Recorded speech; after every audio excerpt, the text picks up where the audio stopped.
Rocky the winning rock. So last month, my brother Dave, who has always marched to the beat of his own drum, or sometimes, no drum at all, decided that the apartment needed a pet. I was thinking a cat, maybe a goldfish, something low maintenance. But Dave, in his infinite wisdom, came home grinning like a kid who'd just gotten away with eating the last cookie, and held out a rock. Not a fancy one, either. Just a fist-sized chunk of granite, which he'd apparently found outside the local Taco Bell. He announced, with complete sincerity, "Meet Rocky. He's hypoallergenic, doesn't shed, and already knows how to play dead." At first, it seemed like a harmless enough eccentricity.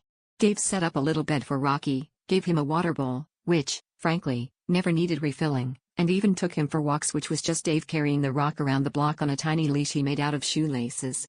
Our neighbors gave us that look reserved for people who name their houseplants. But things got weird when Dave started training Rocky. I'd walk into the living room and see Dave holding up a dog treat, earnestly commanding, "Sit."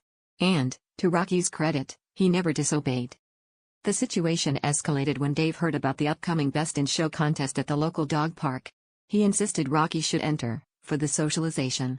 I tried to point out that the other contestants had fur and, legs, but Dave was undeterred. The day of the event, we arrived to a field full of poodles, retrievers, and one absolutely mortified border collie in a tutu. Dave marched up, plopped Rocky on the judging table, and gave his best proud pet parent smile. The judges exchanged the kind of glances usually reserved for UFO sightings.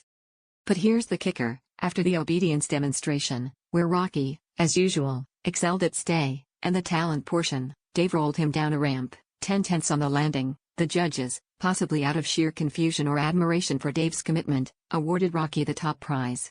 The crowd burst into laughter, and that's when I realized, at the end of the day, my brother's bark was definitely worse than his bite, but Rocky's bite was, well, strictly metamorphic.